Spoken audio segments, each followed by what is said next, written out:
और आओ अब हम चाहब कि हमर जे कार्यक्रम विशिष्ट अतिथि महोदय श्रीमान एसडीओ साहब, श्रीमान डीसीएलआर साहब और संगी पांच व्यक्तित्व मिलकर कार्यक्रम शुभ उद्घाटन करे, दीप प्रज्वलन कर बेचन बाबू मोमबत्ती जलाल जाओ, इनका लोगों से दीप प्रज्वलन करवाल जाओ।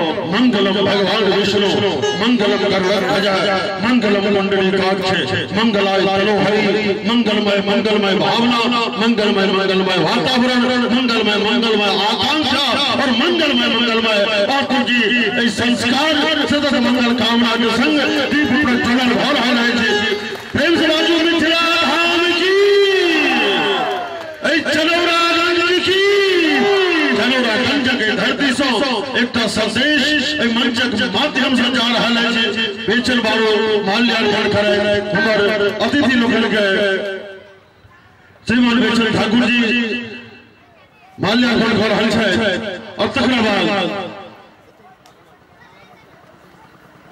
हमरा लोग थपड़ी बजबे अनवरत थपड़ी बजबे रही और अपने लोग के कात में छी ऊंच पर बैस के देखा नीक जरूर लगे थे मुदा लौट में खले हुए कहने दोसर के भावना लोग बुझे छे कात पर उत्साह प्रतीक बुझ सकबे और देख सकबे त सहित के आगा लौट में आओ। आज के सुंदर कार्यक्रम अही के इंतजार कर रहा है, अही के प्रतीक्षा कर रहा है। भाई बेचन ठाकुर जी की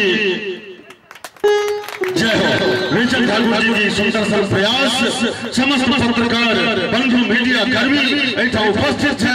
भाई गौतम जी ये मैसेज जनौरागंज से मैथिली मिथिला के नाम पर जवाब चाहिए जेटा एहन दीप प्रज्वलित बहुत चुकल छे जनौरागंज में। भाई बेचन ठाकुर विगत कतेको वर्ष से मैथिली नाटक सरस्वती पूजा के शुभ अवसर पर अपन छात्र लोगन द्वारा अनवरत करा रहल छै। अनवरत मिथिला में शायद कतो लगातार नहीं होते मुदा बेचन ठाकुर करवा रहल छै त इजेती एठाम से खबकर चाहिए ज्वाला बात चाहिए। जब मैथिली आ पेपर पढ़बे तो देखबे जे उड़ीसा के छात्र लोग दरभंगा में मैथिली सीख रहल छै। आज वैशाली के लड़का आईएएस बनले है मैथिली भाषा रह के, बक्सर से लड़का आईएएस बनले है मैथिली भाषा रह के, लेकिन हमला लोग मैथिली से किया दूर जा रहा है। ये मैसेज संपूर्ण मिथिलांचल में ऐठा से जवाब चाहिए। सेवा लोगों से निवेदन अपने लोगों स्थान ग्रहण कर जाओ। आओ कार्यक्रम अगला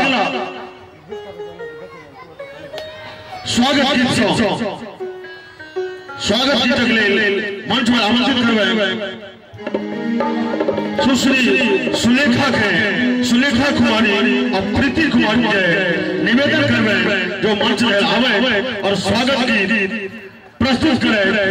सुलेखा और प्रीति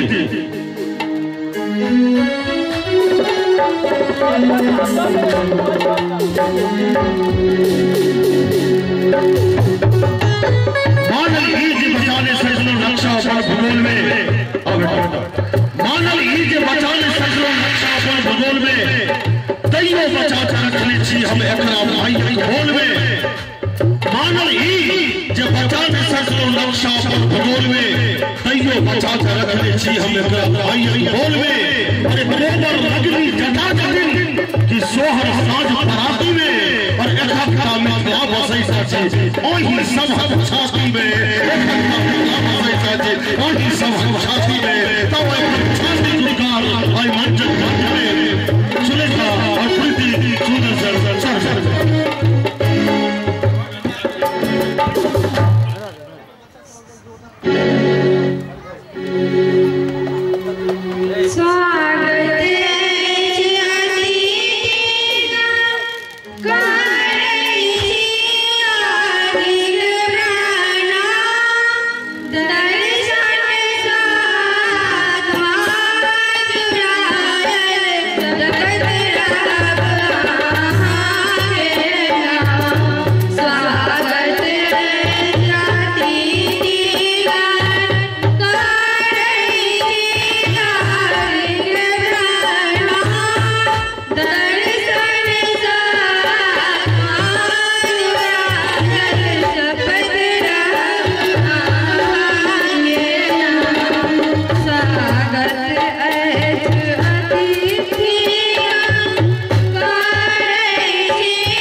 धन्यवाद अपने पधारी का अपने किताब गए ए अनुग्रह ले हम अपने के नाम जपत रहल ए भावना के संग सुने पार प्रति अपन स्वागत गान रखैन अछि। और सम्मानित श्रोता कार्यक्रम का आगा बढ़ावी हमर किछ महत्वपूर्ण व्यक्तिगत लोक हैं जे प्रशासन से जुड़ल छै, जिनका बले हमर प्रशासनिक कार्य चल रहल अछि। हुनकर समय कीमती होय छै, एक एक क्षण के महत्व छै। तै किछ बात के बहुत बात छै राख के तकरा किछ के से विलंबित क के हम फिर बात में रखब। हम कार्यक्रम का आगा बढ़ावी और अनुपम प्रभाकर जी, प्रोफेसर अनुपम प्रभाकर जी, उनका से निवेदन करिए जो ओ स्वागत के दू शब्द पद व गद्य में रखा है और तकरा बाद हमरा लोग उद्घाटन सत्र कार्यक्रम से चलब। हम अपन अध्यक्ष महोदय के मनोनयन करब, पुनः उद्घाटन करता सँ अपन संभाषण के लिए आग्रह करबेन। आओ श्रीमान अनुपम प्रभाकर जी। हेलो,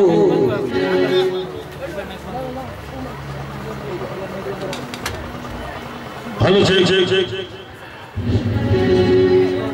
आओ श्रीमान अनुपम प्रभाकर जी पर जोरदार थापड़ी अपने लोगों से निवेदन जो बाजी में चाहिए। परम आदरणीय संघर्षमय संसार साथी चरणारविंद संस्कार।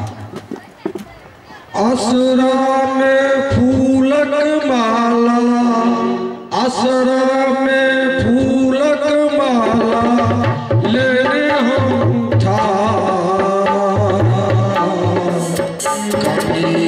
रूठू नहीं हो अतिथि हमार हम सो रूठू नहीं हो अतिथि हमार। असरा में फूलक माला, असरा में फूलक माला ले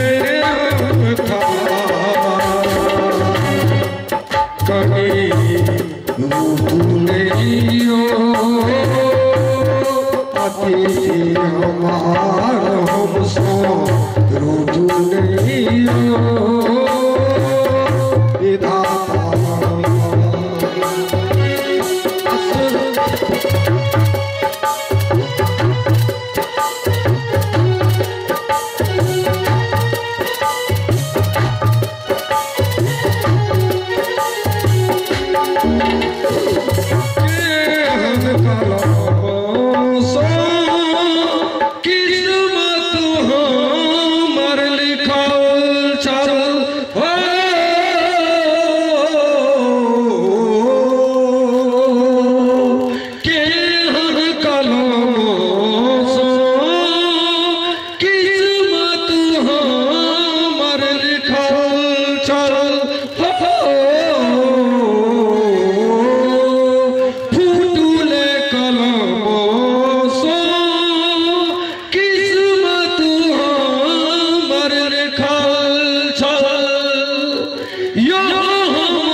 घिया कपूर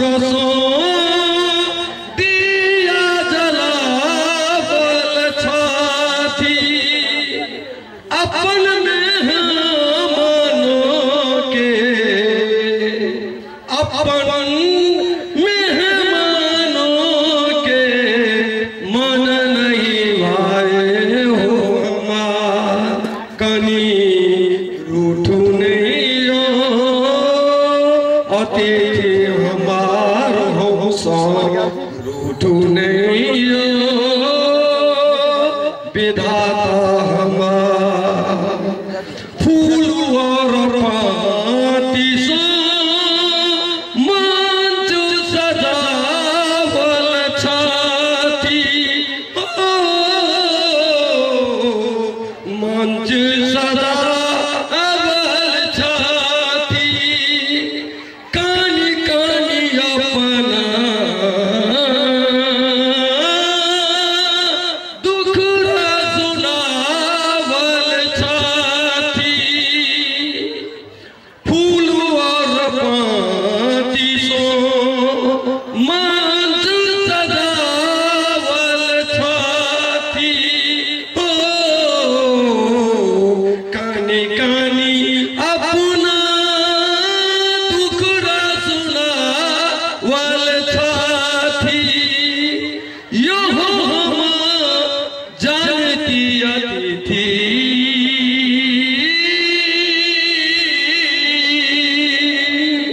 तो पानी में ले तो डर कनी रूठू नहीं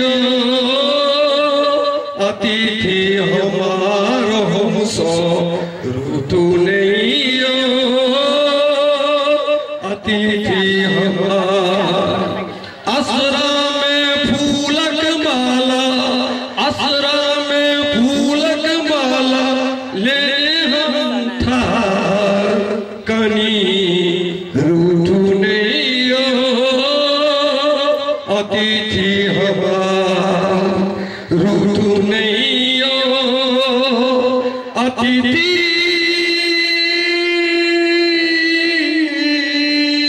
रूठू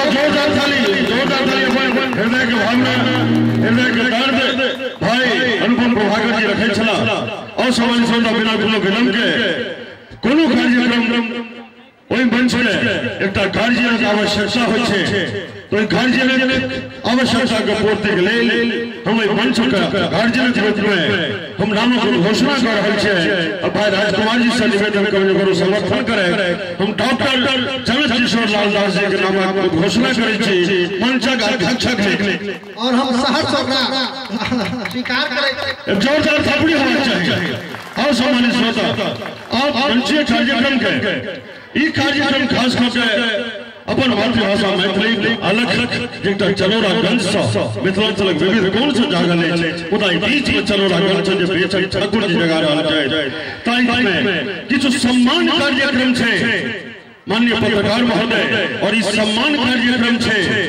जे हम कही जो एक इस अभिनय में हास्य में नृत्य में जो वाद्य वादन में छे तो काम भरक रसन चौकी जे बात छै हमर बंधु जिनका पर किनको नजर दे छै जिनको सम्मानित मंच कर रहले हास्य शिल्प में जे हमर मौनी छिच्चा बोलनिहार हमर मल्लिक जी छै तिनको ही मंच सम्मानित कर रहले ई खास बात छै मंच के लेल ओ किसान जे कम जमीन रहे कट्ठा दू कट्ठा में जमीन रहे जो अपने आत्मनिर्भर है बिना कर्जा ले ओई मंच ओई स्वाभिमानी किसान के सम्मानित कर रहल छै जय दियो मैथिली के मिथिला के धाम पर बेचनी के आंगन आ मंगला दलान पर चाटवक गुहाली परैरक पान पर टोमिन के डाला मलहोरी मखान पर भाषा के पैन जहान जैन में फहरे तो मैथिली के झंडा ब्रह्मांड में फहरे मैथिली के झंडा ब्रह्मांड में फहरे ई मंच से काज कर रहल तब अध्यक्ष महोदय के अनुमति लके उद्घाटक जे कार्यक्रम छै हमर अति विशिष्ट महोदय श्रीमान एसडीओ साहब झंझारपुर हुनका से दू शब्द हम पहले आशीर्वचन रूप में ले तकरा बाद हम लोग सम्मान कार्यक्रम करब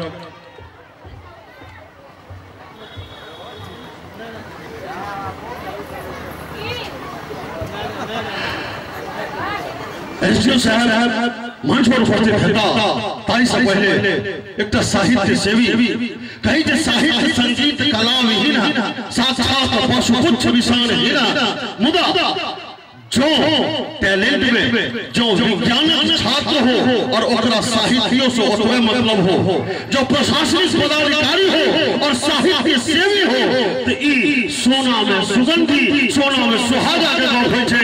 तेहले का यशस्वी, तेहले का विद्वान, एक बुद्धिजीवी हमरा मंच पर ऑफिसर, हमरा अनुमंडल के पदाधिकारी परम आदरणीय डीसी एलान साहब छै, हुनका से निवेदन करबै जे दू शब्द ओहि मंच पर राखै। क्या विशेलाल साहब तो पहले श्रीमान एसडी साहब।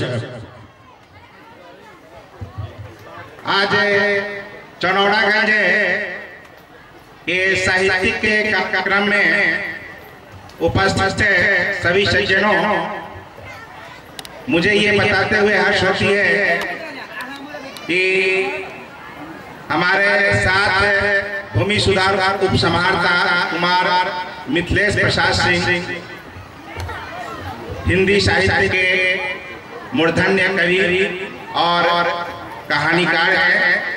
राजकमल पब्लिकेशन से 5-6 किताब पब्लिश हो चुकी है और इन्होंने अभी अपनी इच्छा व्यक्त की है कि अपने पुस्तक के कुछ अंश मेरे संबोधन के बाद रखेंगे। इसलिए मैं चाहूंगा कि हमारे भूमि सुधार उप समाहर्ता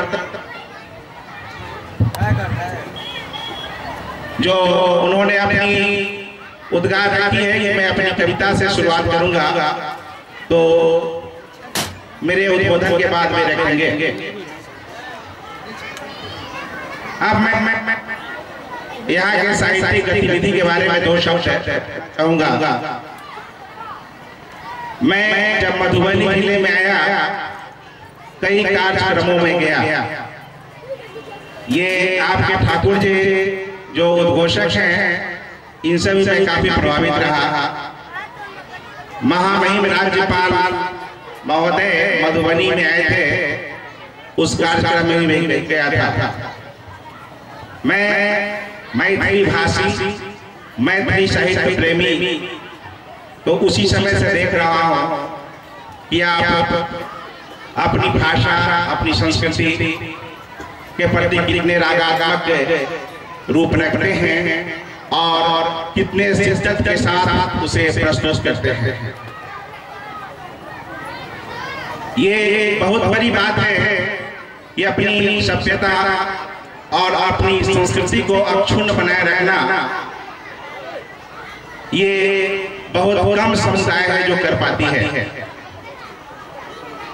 मैं बिहार के अन्य क्षेत्रों में भी अपने सेवा काल में गया, लेकिन जिस तरह का आग्रह है मैथिली क्षेत्र में मैंने देखा, अपनी भाषा के प्रति, अपनी सांस्कृतिक गतिविधियों के या मैंने कहीं और नहीं पाई। इसके लिए आप सभी को मैं साधुवाद देता हूं कि इस तरह के भावना, इस तरह की जो आप में स्पिरिट है, उसको बनाए रखें। हाल में मैंने आज्ञा जी की एक पंक्ति पढ़ी, बहुत छोटी एक पंक्ति थी कि हमारा साहित्यकार शहरों में रहते हैं, गांव से एक शब्द अपने झोली में उठा कर ले आते हैं और उसी शब्द के बदौलत अपने आप को विद्वान घोषित कर लेते हैं। इस बात ने मुझे काफी प्रभावित किया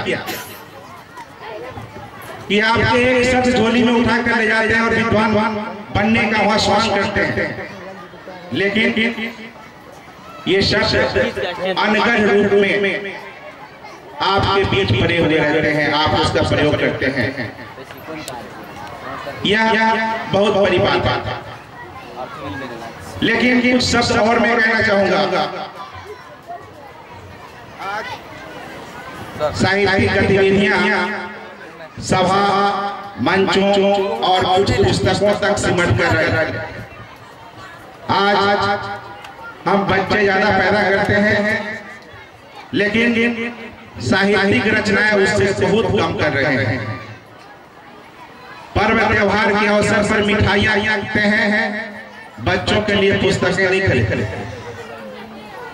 ये हमें कहीं न कहीं भौतिकतावादी तत्व जो हावी हो रहे हैं उसका प्रभाव है।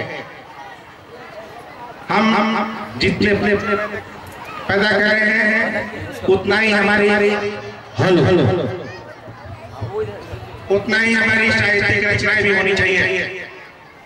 क्यों? क्योंकि साहित्य वो चीज दिखाती है जो हम करते हैं, जो हमें करना चाहिए। खासतौर से जब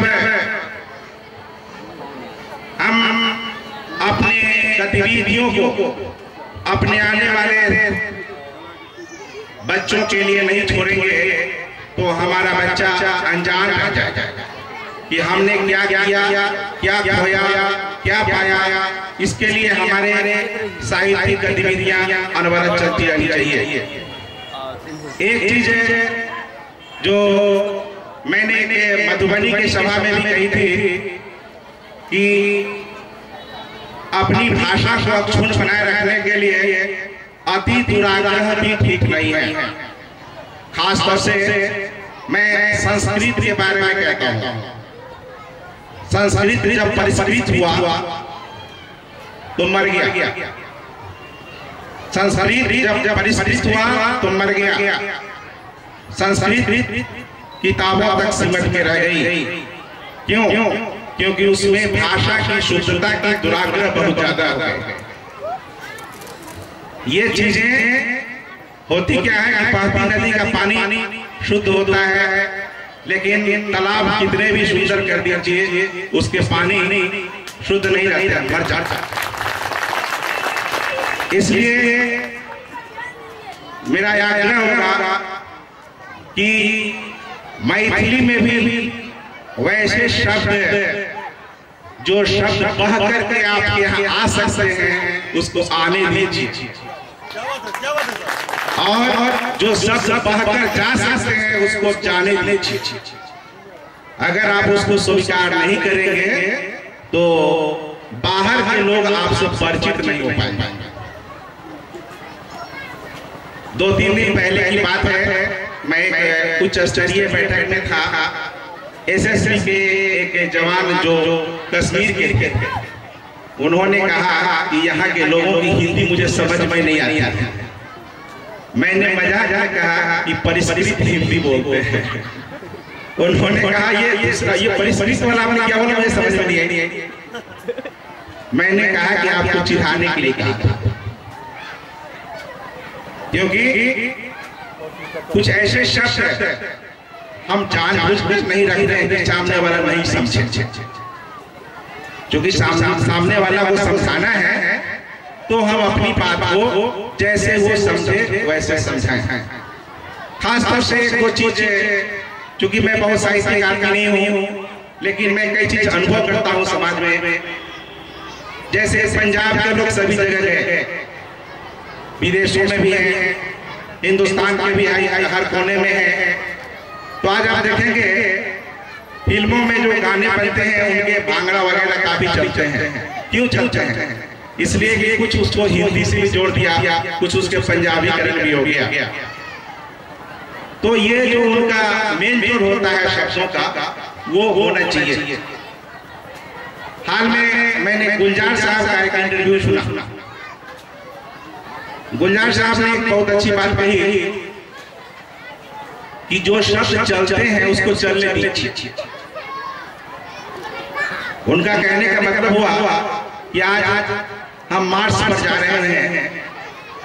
अब मार्स को अगर मरीची कहेंगे तो कुछ अटपटा लगेगा। हम स्पेस में जा रहे हैं, उसके लिए कोई नया शब्द बना दे तो अटपटा लगेगा। इसलिए जो शब्द अगर प्रचलित है, अब मोबाइल का कोई हिंदी बना दीजिए। कुछ लोगों ने ट्रेन का, रेल का भी कुछ हिंदी बनाया था, पता नहीं वो कहाँ चल गया, पता नहीं, हमको मालूम नहीं, पता नहीं किसी ने बोला भी नहीं उसको। बचपन में लोग कहते साइकिल का भी हिंदी होता है, पता नहीं, हमको तो नहीं पता, आप लोग भी सुने होंगे लेकिन याद नहीं होगा वो। जबरदस्ती शब्द नहीं बनते हैं, शब्द अपने आप स्वीकार किए जाते हैं। ये मेरा कहने का मकसद केवल ये था कि आज जो हमारी साहित्यिक गतिविधियां हो रही है, इसके लिए पुस्तक का जो माध्यम है, पुस्तकों में जो छपकर आती हैं बातें, ये बहुत दिन नहीं चलने वाली है, नहीं चल भी रहे हैं, क्योंकि अब अल्टरनेटिव मीडिया आ गया है आपके सामने। लोग कंप्यूटर पर लिखते हैं, कंप्यूटर पर अपने ब्लॉग पर छोड़ देते हैं और लोग पढ़ रहे हैं और बड़े प्रेम से पढ़े जा रहे हैं। साहित्यिक रचनाओं का एक नया संसार खुल रहा है, उसमें भी जुड़ने की आवश्यकता है। ये तो मैंने एक बृहद परिप्रेक्ष्य में कहा। खास तौर से अब मैं थोड़ा सा ये यहाँ के संयोजक महोदय हैं बेचारी ठाकुर जी, इनसे मेरी मुलाकात 3-4 दिन पहले हुई, एकदम ताजा ताजी मुलाकात है। और ताजा ताजी मुलाकात इसलिए है कि ये मेरे कार्यालय में गए और इन्होंने एक अपनी रचना दिखाई। रचना के बारे में मैंने पूछा कि इसका अर्थ क्या है, कहना क्या चाहते हैं इसमें। इन्होंने जो बातें रखी मुझे काफी मर्माहत भी किया और इस व्यक्ति के प्रयास ने मुझे यहाँ तक खींच कर लिया, क्योंकि इन्होंने जिस भ्रूण हत्या को अपने मैथिली भाषा के माध्यम से जिस तरह से रखने की कोशिश की है, साथ में हमारे सामाजिक कुरीतियों के बारे में और दुर्भावनाओं के बारे में उकेरित करने का प्रयास उन्होंने किया है, ये मुझे बहुत सार्थक लगा। और उसी का शायद मैं प्रयास देख रहा हूँ कि यहाँ महिलाओं की संख्या ज्यादा है पुरुषों की तुलना में। ये समाज धन्य है कि इतनी महिलाएं सामाजिक सांस्कृतिक गतिविधियों में आई हैं। और चूंकि ये वक्त साहित्य के कार्यक्रम का है और आप लोग अपने स्थानीय कलाकारों को सुनने के लिए आए हैं, इसलिए मैं अब ज्यादा समय नहीं लूंगा। मैं यही कहूंगा कि अपनी इस गतिविधि को बनाए रखें, अपनी रचना शीर्षा को बनाए रखें, इसे मरने नहीं दें, आपके अंदर जो आग है उसको बुझने नहीं दें। धन्यवाद। बहुत बहुत धन्यवाद सर। और बहुत सौभाग्यशाली हैं हमारे इस जिला के लोग कि हम अनुमंडल स्तर से जिसके मालिक आप हैं, आपके विचारों को सुना और साल में 3-4 मौका तो ऐसे मिलते हैं जब मैं डीडीसी साहब को सुनता हूँ, श्रीमान राय साहब को, तो साहित्य के प्रति जिनके दिल में भावना हो उनकी संस्कृति बची रहेगी, और संस्कृति बची रहेगी तो आप संस्कारित होते रहेंगे। कहा है किसी ने, अरे कखनी करनी फर्क करे वह व्यक्ति कुकर्मी होता है, अरे जिसका कोई धर्म न हो इंसान अधर्मी होता है। तो विधर्मता से बचाती है साहित्यिक भावना से लगाओ। बहुत बहुत धन्यवाद सर आपको। और आपने अजीत जी की बातों को रखा कि देहात से एक शब्द उठा के आते हैं, अपने आप को विद्वान सिद्ध करते हैं। तुम मेरा उन विद्वानों के संबंध में कहना है, अरे दिल का दर्द तुझे साफ दिखाई देगा, दिल का दर्द तुझे साफ दिखाई देगा। मेरे पास इन आंखों में आके देख तो जानूंगा, अरे बबूल का चुभन कितना प्यारा है। नंगे पांव चल के देख तो मैं जानूंगा, नंगे पांव चल कर देख। तो यहाँ जितने बैठे हैं नंगे पांव चलने वाले हैं और नंगे पांव चल के साहित्य का सृजन करते हैं सर। ये काबिल तारीफ यह कार्यक्रम। बहुत बहुत धन्यवाद। अब बिना कोनो विलंब के श्रीमान डीसी अलाउद्दीन साहब से निवेदन, और खास करके मैं सर से खास रिक्वेस्ट करूंगा कि रचना धर्मिता थोड़ा बहुत यह बीमारी कहिए मुझे भी लगी है कुछ उस तरह की बातें आप रखेंगे, यह आपका अनुग्रहित होगा। आपसे एक जोरदार तालियों के साथ श्रीमान का मस्तक इस्तकबाल करेंगे। आइए सर, आपका स्वागत है।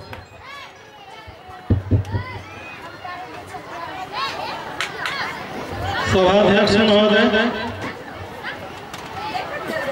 अनुमंडल पदाधिकारी महोदय, उपस्थित सारे विद्वतगण, दूर दराज से आए हुए भाइयों एवं बहनों, सबसे पहले मैं स्पष्ट कर दूं, मैं अति व्यस्त कार्यक्रमों में से कुछ समय निकालकर रात्रि के समय में लिखने का काम करता हूं। ऐसा नहीं है कि मैं व्यावसायिक तौर पर कोई राइटर हूं, फिर भी लिखते लिखते मैंने काफ़ी किताबें लिख ली। मैं मंच पर बहुत कम कविता पाठ करता हूँ। अब उसकी वजह आप मेरी व्यस्तता को समझ सकते हैं या मनोभावों की गुंझलता को समझ सकते हैं, क्योंकि मंचीय कविताओं की प्रकृति कुछ अलग होती है और गुंझल विचारों से प्रेरित भावनाओं से निःसृत कविताओं की प्रकृति कुछ अलग होती है। कहानियां भी लिखता हूँ और राजकमल प्रकाशन से प्रकाशित है। फरवरी में प्रभात प्रकाशन और राजकमल प्रकाशन से और 2 किताबें आनी हैं। मैं बहुत अच्छा गाता भी नहीं, बावजूद मैं प्रयास करूंगा कि आप लोगों को अपनी एक कविता, जो किताब संजोग से मैं लेते आया हूँ, छाया का अभिसार, और इसी कविता को मैं गाकर सुनाऊंगा। मैं क्षमा चाहूंगा कि आप लोगों के मिथिला भाषा के बीच में हिंदी भाषा का हस्तक्षेप चल रहा है।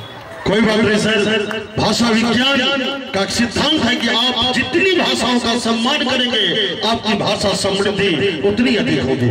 एक जोरदार थापड़ी। मैं पहले ही क्षमा मांग चुका हूँ, अगर अच्छा नहीं लगे तो भी कम से कम माफ कर देंगे।